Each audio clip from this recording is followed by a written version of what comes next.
Let's see if it is recording. Yes, it is recording. Good.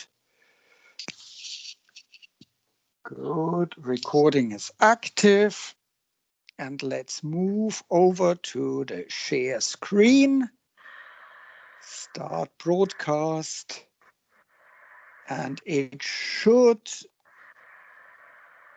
broadcast, and you should be able to see my screen. Can you see my screen? Yes, fantastic. And you can also see that I have this note here, which I just highlight. It's about the Moodle attendance. I had a chat with our bioadmin team, and they said if a student forgets to register their attendance, the bioadmin team, they are swamped with work. They can't help. I don't have access to the attendance record. So if you forget to register your attendance, you are, well, you haven't registered your attendance. So please, please, please make sure that you always register your attendance. It makes life so much easier.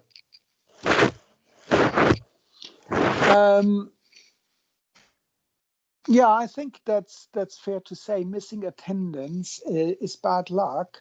What is even worse is that joining a meeting with your microphone open.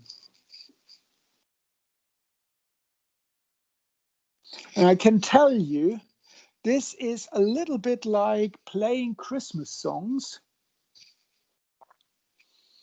before the 15th of December. You know what happens if somebody plays Christmas songs or opens or joins a meeting with their microphone open. You know what happens.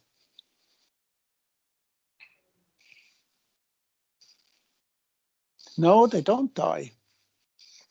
But every time this happens, elves will drown a baby reindeer.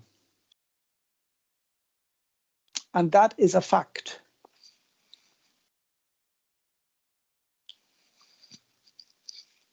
Do you want this to happen?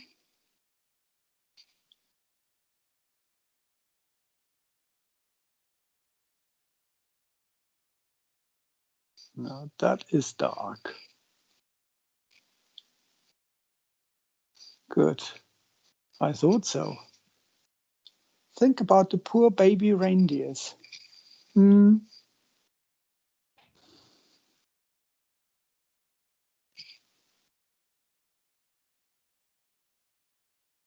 and you are eating the baby reindeers. So it's just fair game.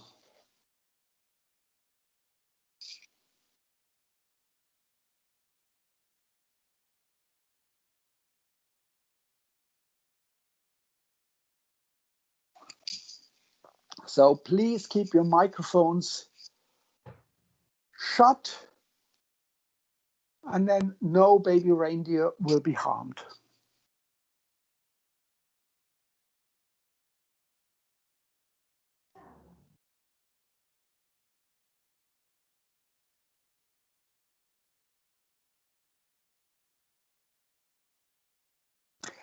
Actually, Sebastian, this is a very, very good point.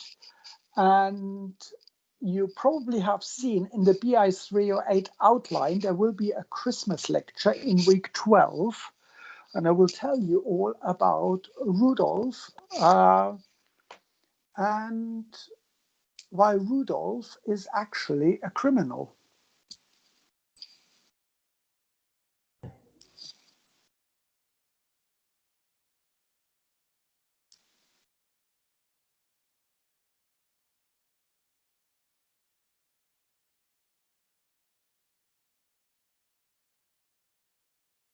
Yeah, he is a baddie. Santa is also, not entirely kosher. I will tell you all about that in week 12, which will be a lecture about imposters, drug dealers, and mind-altering substances. Joseph said, "Hey, Toast, Jody's trying to get a group together." And I asked Jody. That's great, Jody. It would be great if you could mute your phone.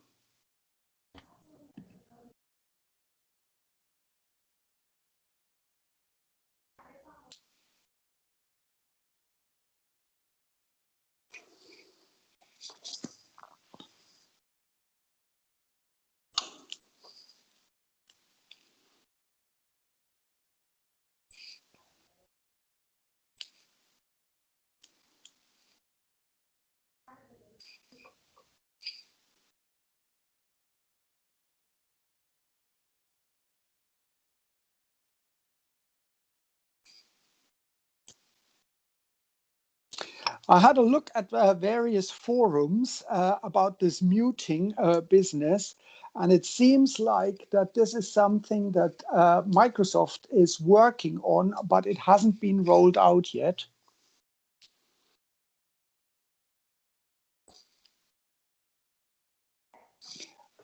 And again, I think the attendance register is open.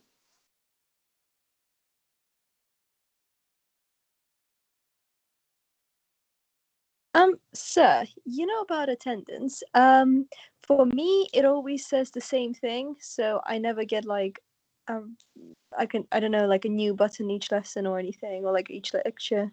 So I always have like my attendance like pressed as like, yeah, I've been in a lecture, but it actually never refreshes. I don't know what Cool to do. story, bro. I don't look at the attendance, so I would not be able to comment. If that indeed is the case, please contact bioadmin. Okay, thank you. You're welcome.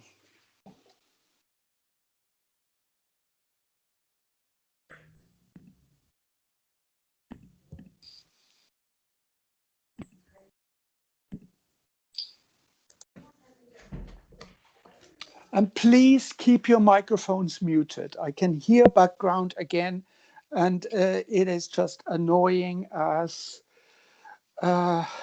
something if people keep their microphones open. And it annoys other people.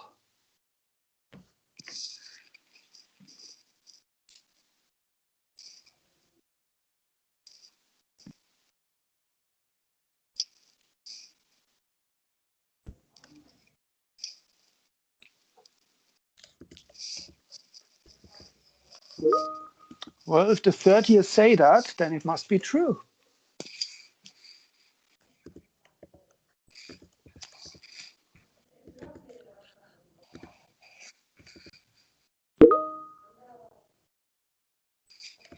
Thank you, Bernardo.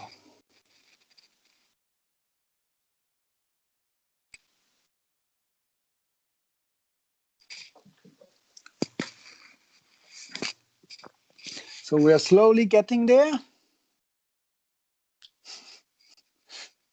I'm not entirely sure if I make a great wizard, but you know. Let's focus for the time being on the task in hand, i.e. on the properties of DNA. And please, again, make sure that you sign into Moodle and get the attendance recorded. That's really important. Okay, so most wonderful good afternoon, ladies and jelly beans, and welcome to this BI300 Introduction to Biochemistry session, where I want to continue from what we have done last week, where we discussed the building blocks of nucleic acids.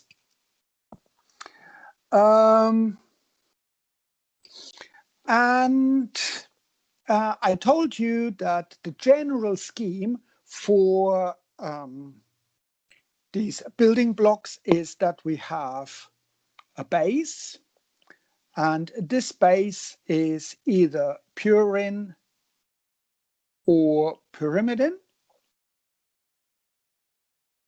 And regardless of what it is always an aromatic base.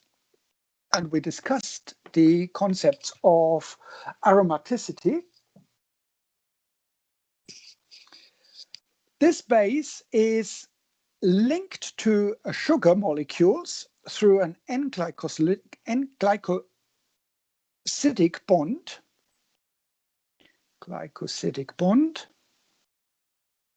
to a sugar molecule. And I just simply draw it like that.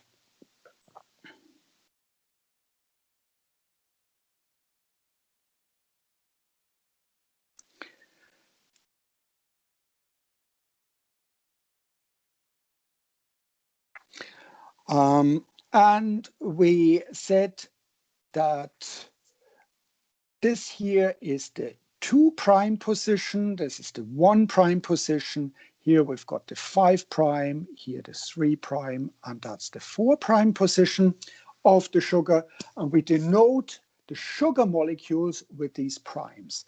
If we've got an OH group in the 2' position, then we are dealing with RNA,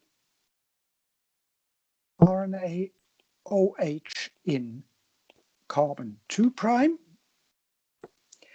If it is just simply an H there, then we are dealing with DNA.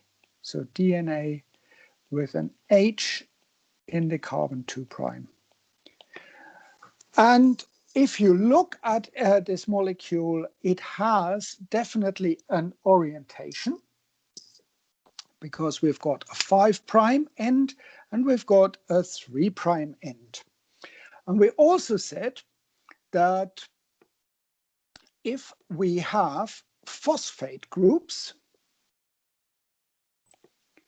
attached to the 5', this thing is called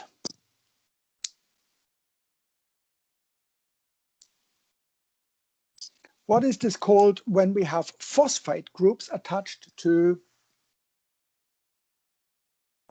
the, not necessarily ATP, it is absolutely right, it is a nucleotide. And in this case, it would be a triphosphate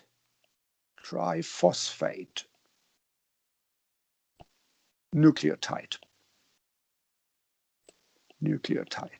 Remember, a nucleotide is when we've got phosphate groups. Okay? If we don't have the phosphate group, it's a nucleoside with an S. Okay, so these are the building blocks of the nucleic acids.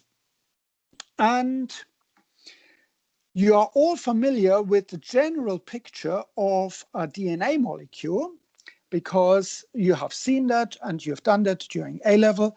And we know that DNA forms this very characteristic double helix. It's a double helix.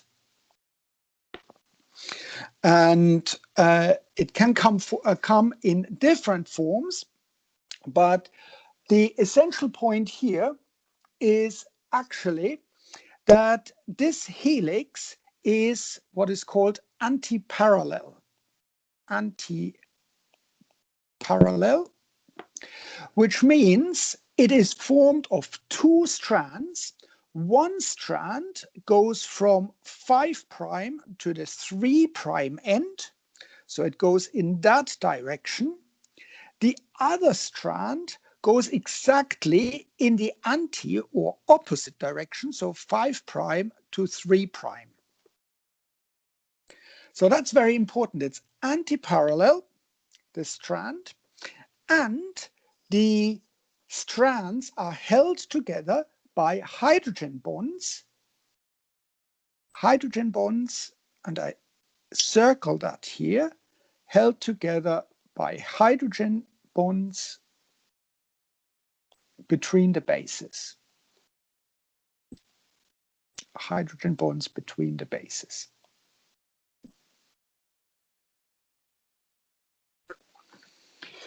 And it took the researchers a little bit of time to figure out what is going on between the bases.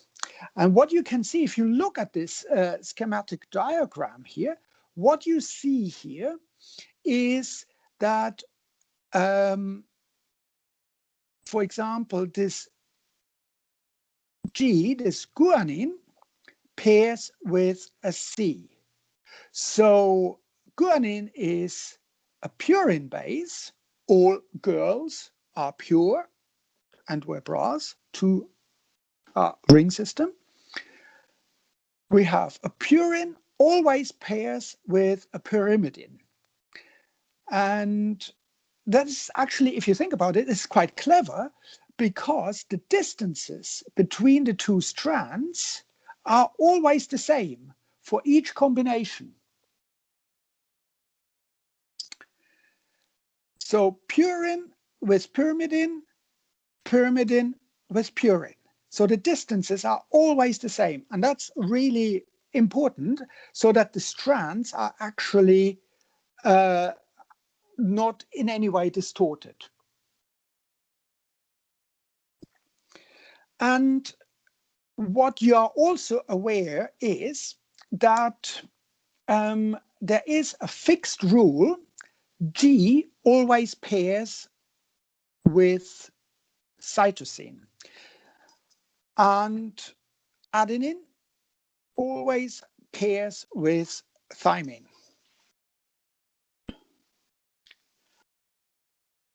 So this was actually proposed by a guy called Chargaff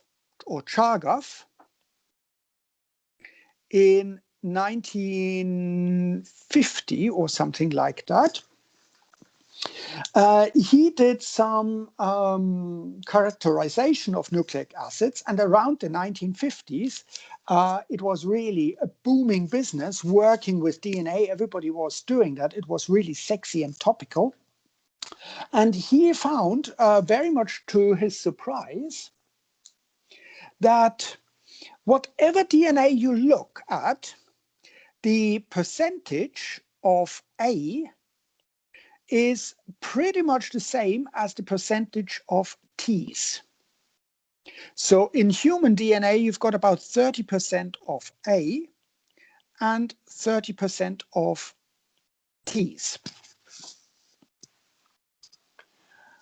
And of course, also he found that there are about 20% G and 20% C's. And at the time, the structure of DNA and how everything fits together wasn't known. This was an absolutely crucial and vital piece of information that then led to the discovery how this actually all works. And this is also known as Chargaff's rule. Chargaff's rule. Chargaff's rule means the amount of A's is roughly the same as the amount of T's.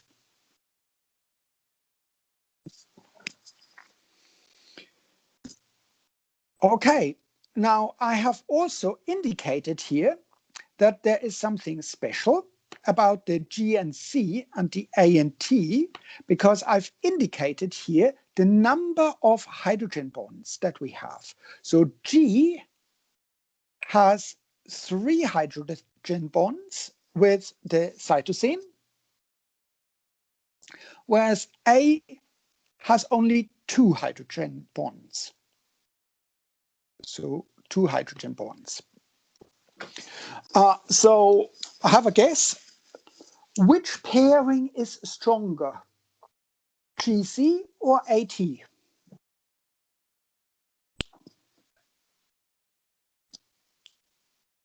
Absolutely right.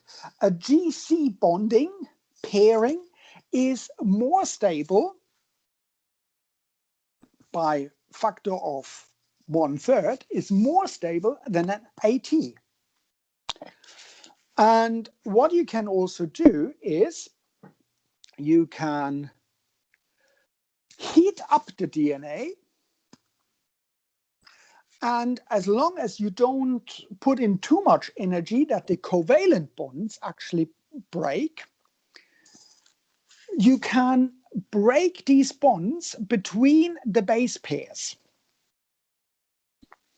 And what happens if you heat up the DNA, it's called the DNA denatures, and the double helix actually opens up.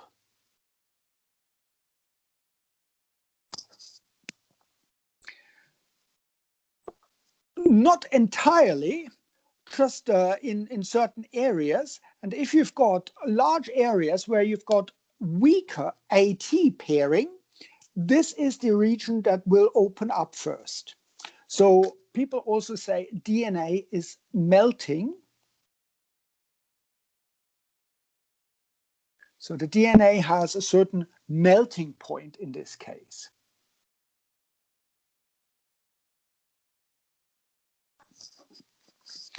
And you would usually need to heat up DNA depending on how many ATs you have, or GCs. The more GCs you have, the higher the temperature you need. You need to heat that up 60, 70, 80 degrees or something like that in order for the DNA to open up. Does that make sense? Happy with that? Good, fantastic.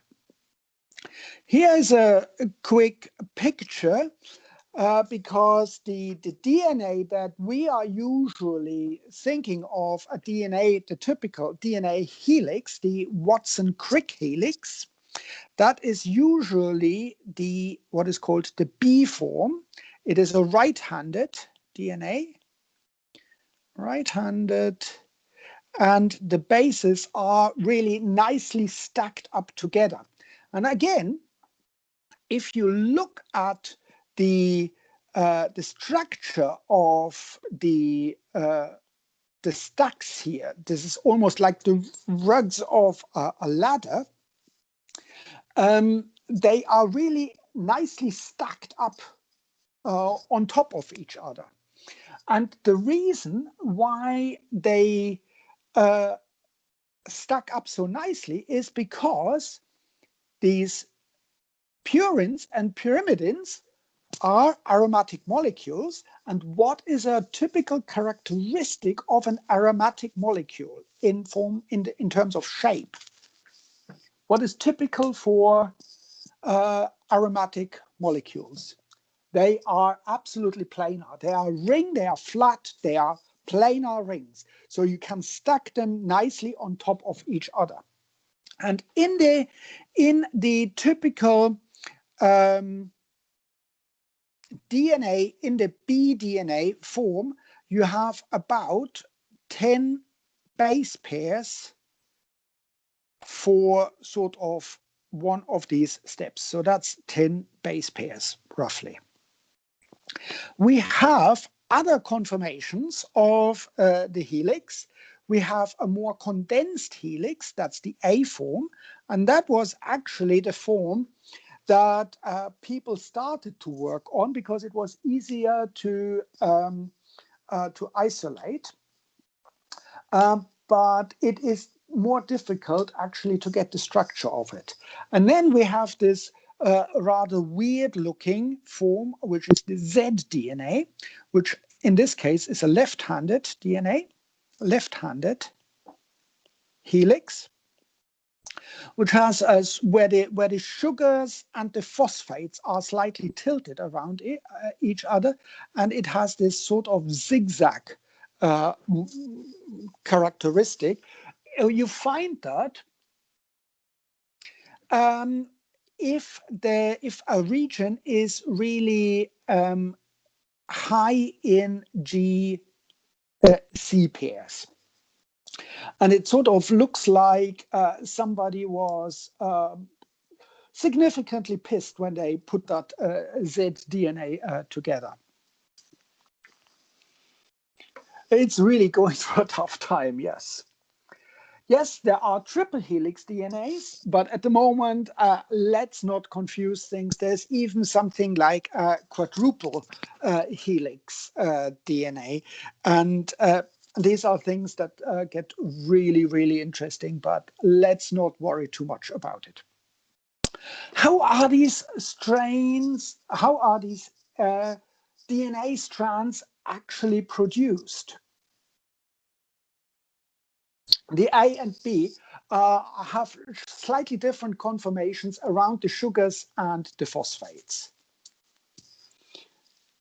And it's more it's more condensed, the A structure. So as you see here, the A form is shorter than what we usually see the B form. Okay, so how are these things actually made? There's one very important principle when we look at the synthesis of nucleic acids. And I told you we have an orientation of the building blocks. So we have phosphate, phosphate, phosphate. We have sugar. We have base. And we have the 3' OH position. That's the 3' OH. That's the important bit here, right?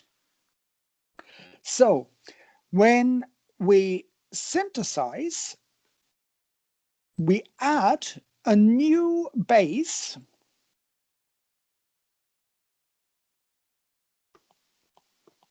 Let's call that base 2. Let's call that base 1.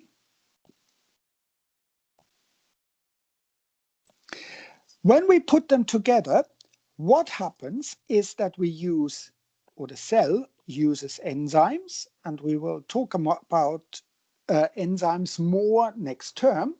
And this enzyme actually requires energy. It breaks the phosphate bond.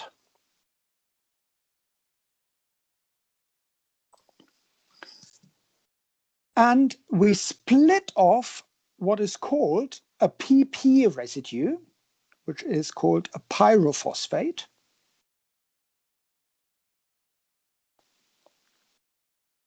And we join this phosphate that sits next to the sugar, we join this with the 3OH.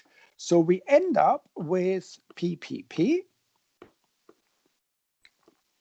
sugar, base 1, OH group, and that is now joined with a phosphate, and this is joined to the 5', and I probably should say that here is the 5' position, 5', sugar, base 2, and we've got a new 3' OH. So any enzyme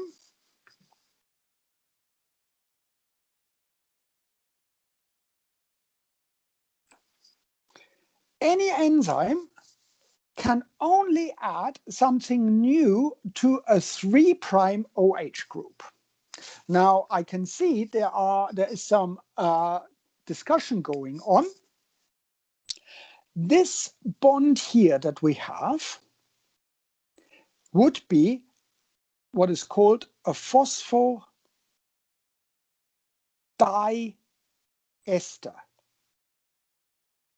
because the phosphate is really linked to an OH group, or what was an OH group from that sugar here, and an OH group what was from this sugar here.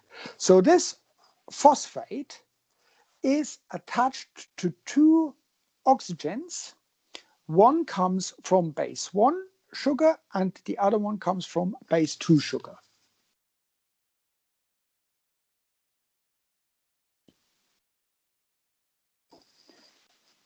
So we have a phosphodiester here, where the phosphate sits between the 3' O of one base, phosphate O 5' of the other base, base 2. So here we have base 1. And you see that in the structure, when you go back to the structure, we have our sugar here. Here is the 5' sugar.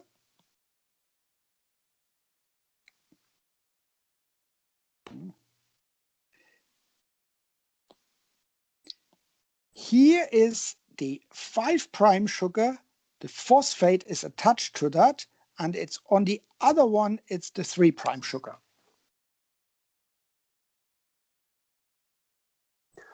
And the OH groups, they just simply lose the hydrogen. We don't worry about the hydrogen. So we have always DNA or RNA are always synthesized from 5' to the 3' end by adding new nucleotides. And something just fell over. Adding new nucleotides to the 3' end. It adds any enzyme, or most enzymes that I know can only add something to the 3' end. Okay?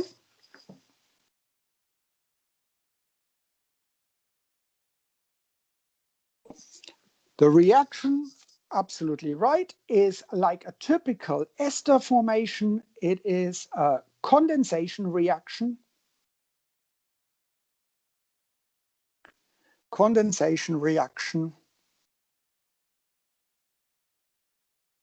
So what actually happens is, if we've got an OH group here, plus we have OH from the phosphate, then we combine basically this one here, we remove water,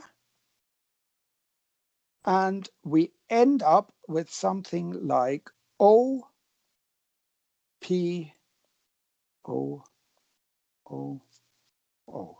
So that is the condensation reaction where we lose one water molecule.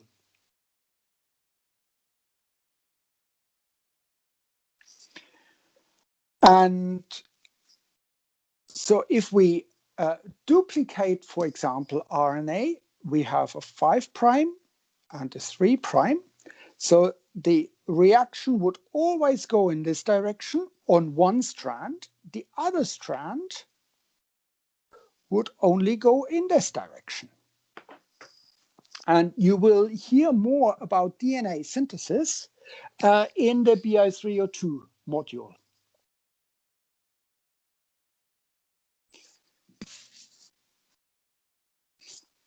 So let's not worry about the Okazaki fragments. So the synthesis only goes that we can add something to the 3' end. The 5' end of the sugar, the carbon that sticks sort of out, that is taboo. We can't do anything with the 5' end. Okay? We can only add something to the 3' end. And that's quite important.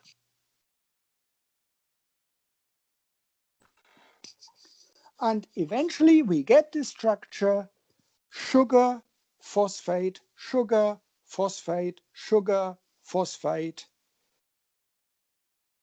And the 3' end, for each strand, 3' end of the strand is always an OH group.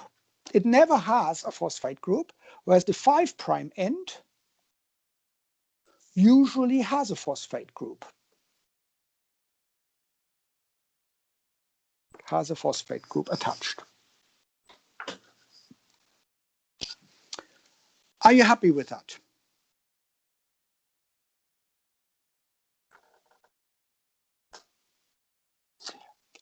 Nope, they usually cannot add a 3' to, they can't add anything to a 5' end. 5' end is sort of a dead end, if you like.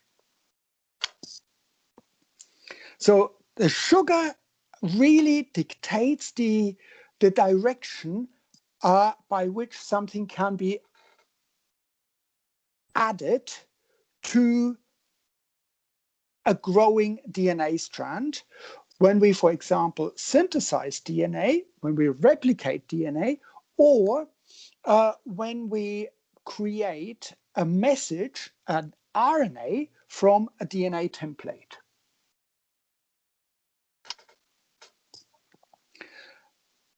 We can only add a nucleotide, a new nucleotide, to the 3' end where the OH group is located. And I think that's really important.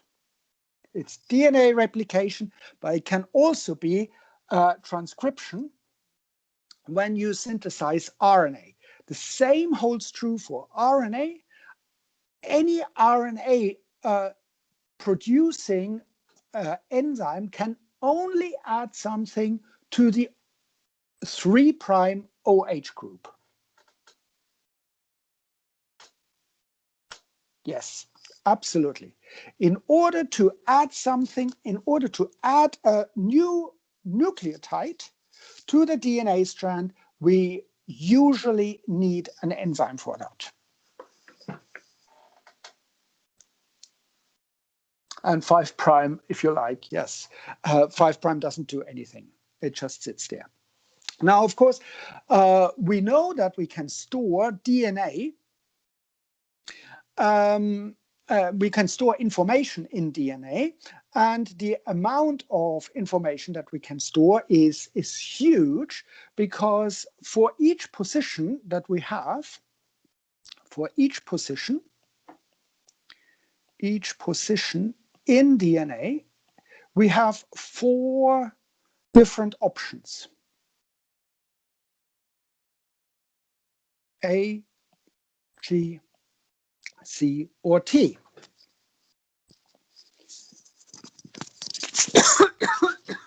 Excuse me. A, G, C, T.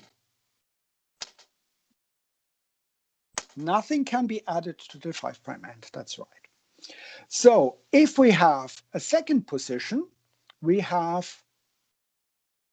so if that is our first position, in the second position, again, we can have A, G, C, T. How many different combinations can we have just with 2 positions?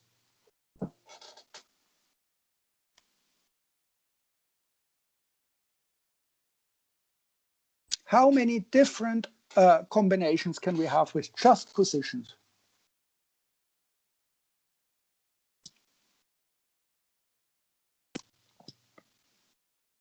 First position is 4, second position is 4. How many?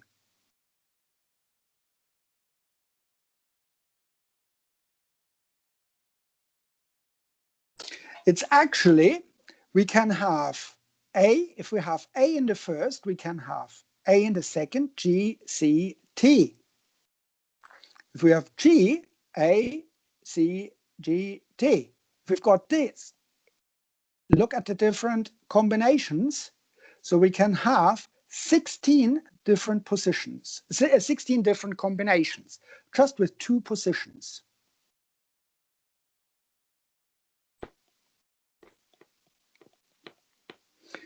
And the rule is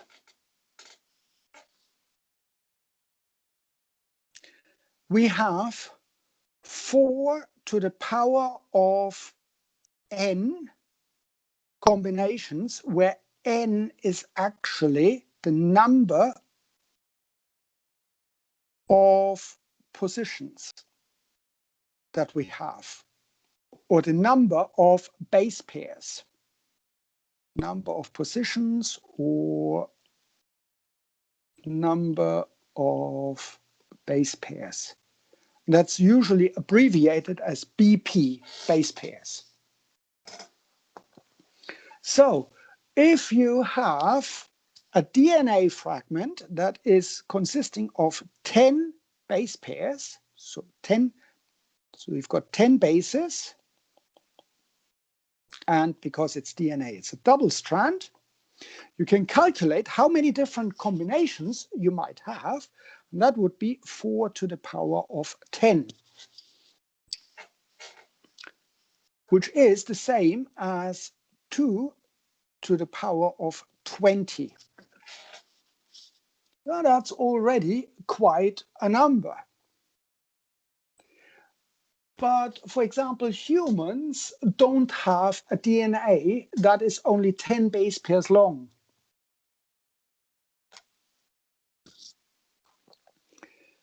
Actually, humans, the human genome is not 10 or is not 100.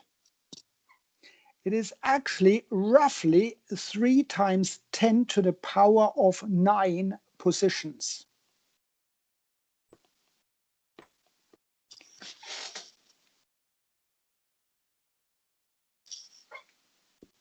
So you have the number of combinations that you have is 4 to the power of 3,000, 10,000, 300,000, 3 million is a number like that. This is an absolutely mind-boggling number. So you can basically store whatever information you want, and you will never run out of new combinations.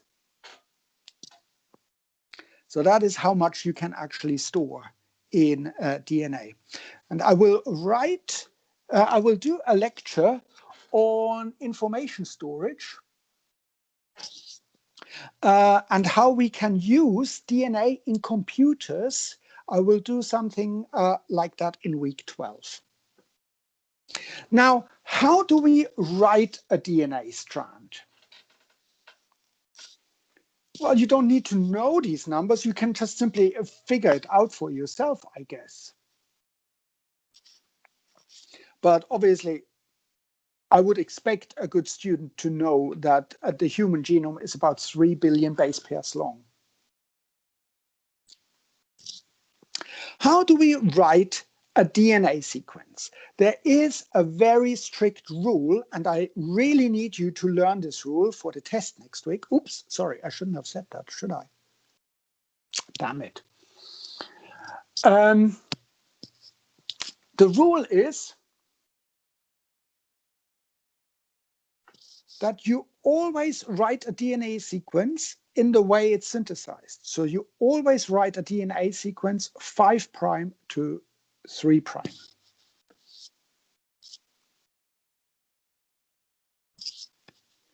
So let's say we have a sequence 5' A, G, C, T, A, 3'. This gives a very clear orientation. Okay? This is usually written just simply as a single strand, but we know that the DNA comes as a double strand.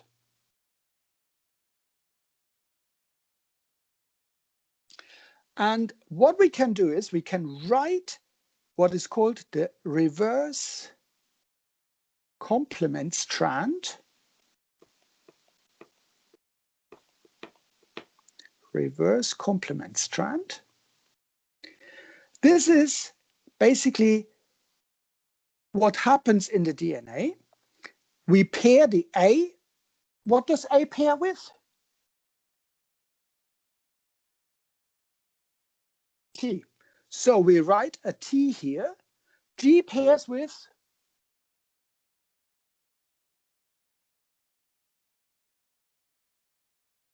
C.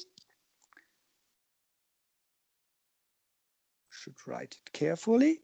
C pairs with G, A, T, T, T. Right? But now I have to put my strand positions in. So at this end, this is now the 3' end. And at this end, this is the 5' end, because we know that the DNA is antiparallel.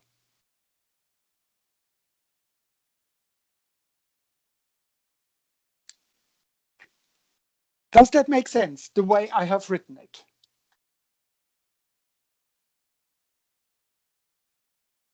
Yeah? So you might get asked, write the reverse complement strand, and we need to write this in the right format. So I give you a sequence, G, C, A, T. Let's just do it very simple. And I ask you to write the reverse complement. Write reverse complement.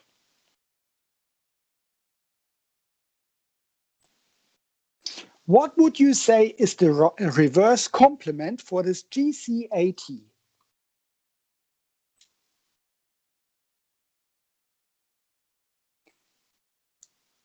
CGTA, CGTA. You are almost right. So the way you do it is you write 3' C, G, T, A, 5'. But now comes the trick.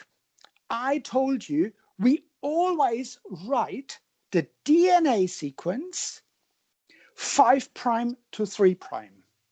So the reverse complement strand would be 5' A, T, G, C.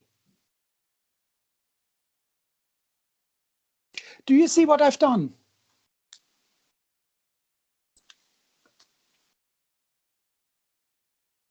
You always start with 5'. That's absolutely essential.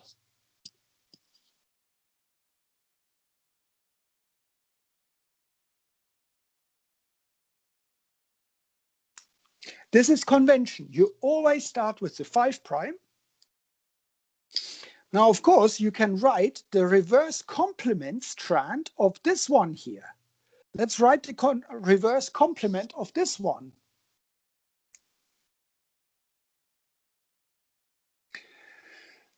Well, I don't know where you can meet them. Shall we write the reverse complement of the ATGC? Let's do that. 3', what pairs with A?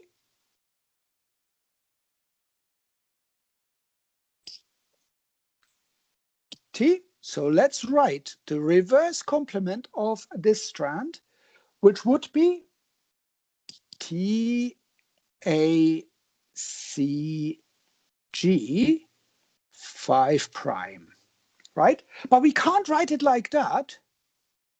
We actually have to write it in the proper way, 5', GCAT, GCAT, 3'. Hey, look at that.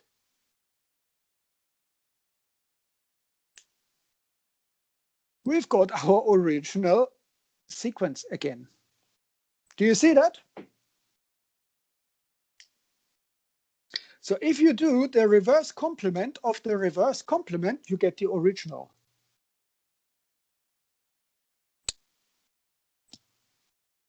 Does that make sense?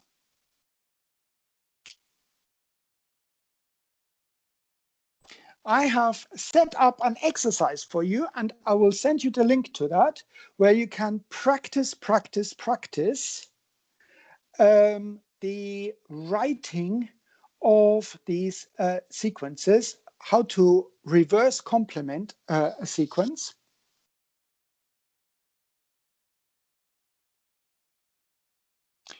And I would strongly recommend that you do that, that you make use of that. So how do we actually isolate DNA?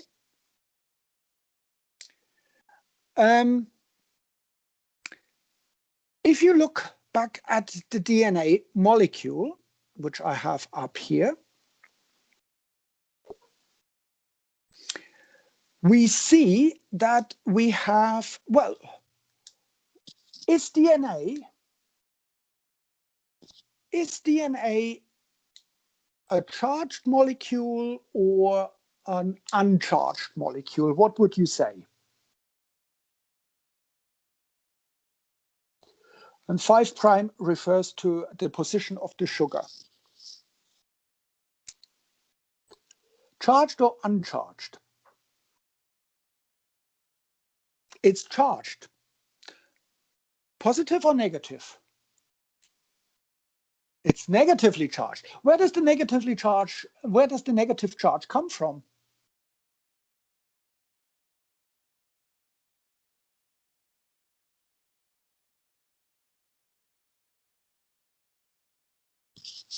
Absolutely right.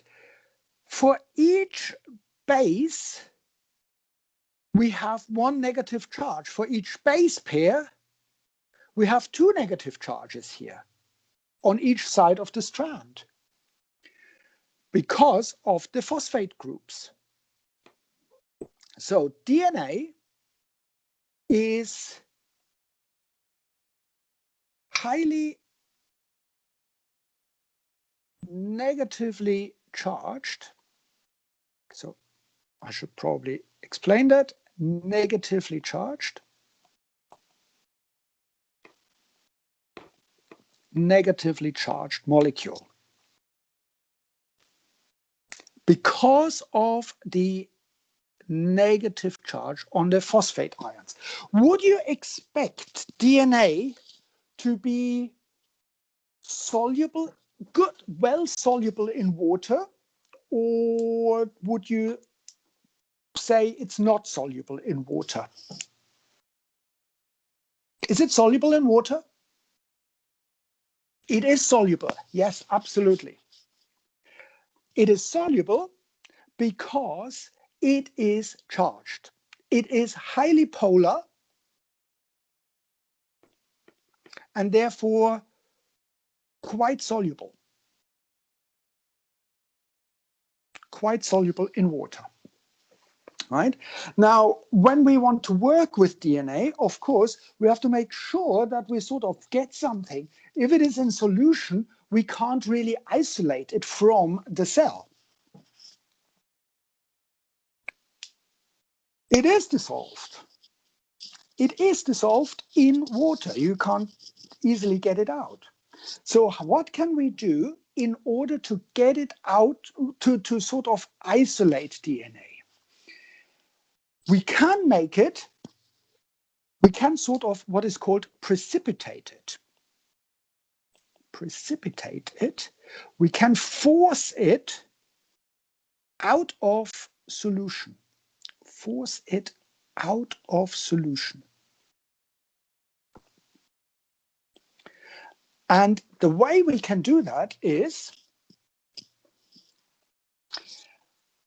we can neutralize the negative charges on the phosphate groups.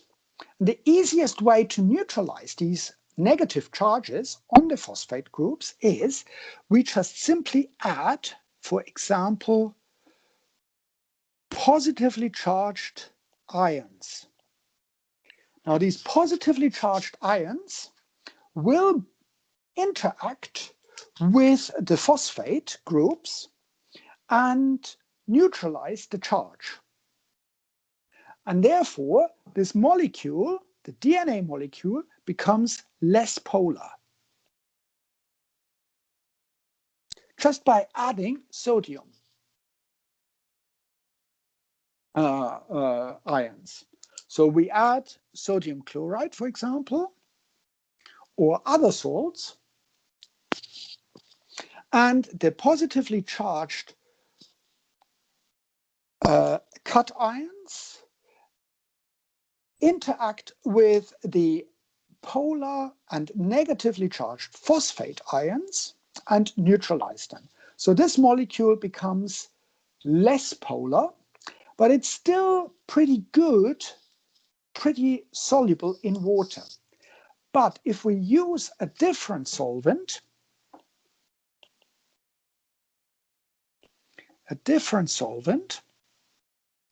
which is less polar than water, then we actually force the DNA out of solution. And this solvent that is less polar than water is ethanol or isopropanol.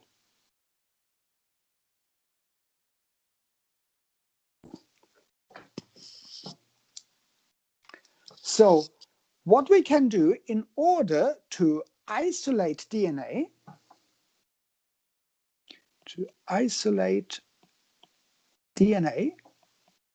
what we can do is we add salt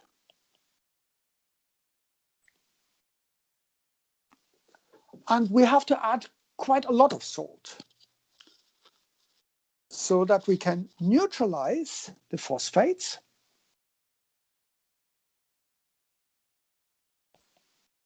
neutralize the negatively charged phosphates, make the molecule less polar,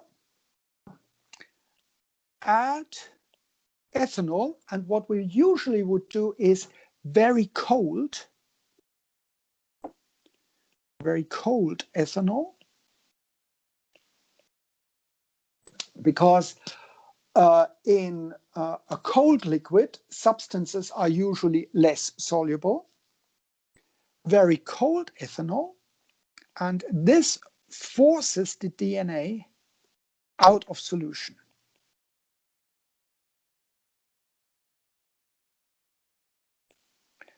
And next week we are going to do a yes, you can do that with vodka, but you have to make sure that it is high proof vodka.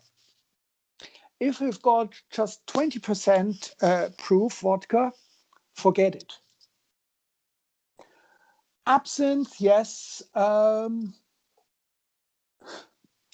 but you know, I have other plans for my vodka. So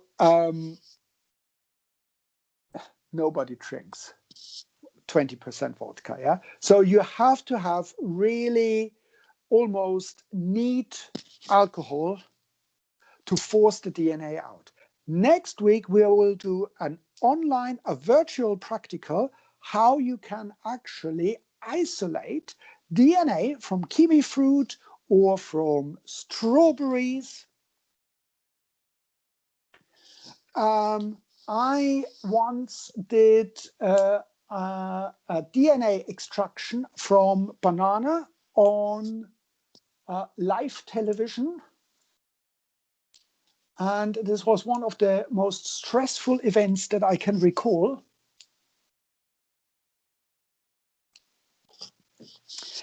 Because the first time around, it didn't work properly. I don't think I added enough salt, so the DNA didn't want to come out. But luckily, they had a commercial in between, so I quickly did the experiment again, added far more salt, and luckily, after the commercial, it worked. And I got my DNA from banana out there. So that was quite an interesting experience. So take-home message, what you learned today is the structure of DNA.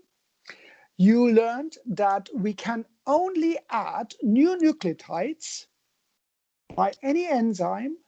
We can only add that to the 3' OH group. You learned about the different base pairs, how many hydrogens there are. We discussed the potential for storage. And I showed you how to do the reverse complement of a DNA sequence. And finally, I showed you how you can isolate DNA from fruit. And if you've got any vodka at home and you want to try it, have a go. I think the time is up now and slightly over time already. So thank you very much for watching, and I will post more resources that you can look at on Moodle and also on the chat here. Thank you very much, and I hope it made sense. Take care, and I shall see you tomorrow. Be good, don't do anything I wouldn't do.